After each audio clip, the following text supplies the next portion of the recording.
ఒక life truth ఏంటంటే ముఖ్యంగా లైఫ్లో సెటిల్ అవ్వడం కన్నా సర్దుకుపోవడం చాలా కష్టం.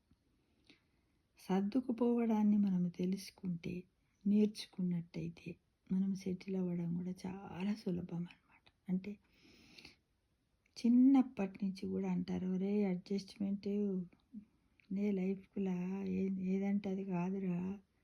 అంటే ఏ ప్రదేశంలోనైనా మనం సంతోషంగా ఉండడానికి, ఎవరితోనైనా నవ్వుకుంటూ ఉండడానికి, ఎలాంటి పరిస్థితులనైనా కూడా తొందరపడకుండా ఓర్పుగా, సహనంగా, ఆలోచిస్తూ మర్యాదపూర్వకంగా అందరితో కలిసి సమాజ జీవితాన్ని గడపడాన్ని మనం ఏమంటాం, సర్దుకుపోవడం అని అంటాం. కానీ కొద్దిమంది చిన్న మాటలు కూడా ఎగిరెగిరి పడుతూ ఉంటారు, దానివల్ల ఏమీ ఉండదు.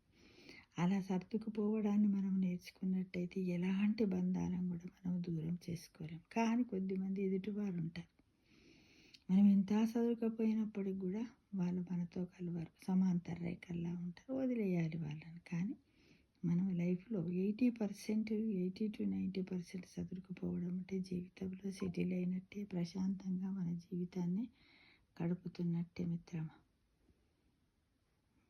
అదే తప్పకుండాను ఇది ఆలోచించండి. సదురుకుపోవడాన్ని మన పిల్లలకు చిన్నప్పటి నుండి అలవాటు చేద్దాం.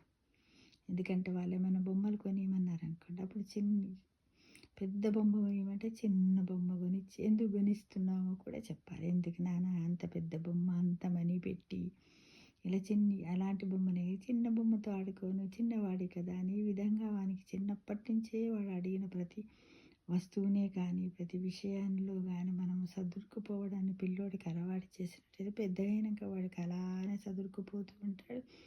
జీవితం అంటే ఏందో తెలుసుకుంటాడు, పన్నింటిని కూడా పొదుపు చేయగలుగుతాడు మిత్రమా. కాబట్టి ఇదంతా కూడా మన తల్లిదండ్రులపై చాలా ఆధారపడి ఉన్నది.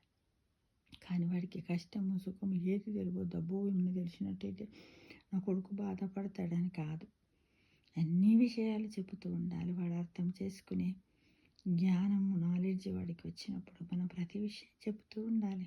తిండి కాడ మొదలు, పొద్దున్న లేచి బ్రష్, టూత్పేస్ట్ కాడ మొదలు పెడితే బెడ్ మీద పడుకునే వరకు కూడా ఎన్నో సదురుకుపోయే సందర్భాలు వస్తూ ఉంటాయి. ప్రతి ఒక్కటి వాడికి అర్థమయ్యేటట్టు చిన్న వయసులోనే, బాల్యంలోనే అలవాటు చేసినట్టయితే వాడు ఎంత ఉన్నతుడవుతాడో తెలుసా మిత్రం.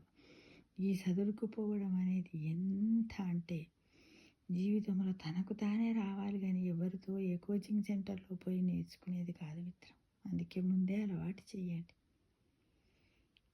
చేద్దామా ఈరోజు నుంచి? ఓకేమా?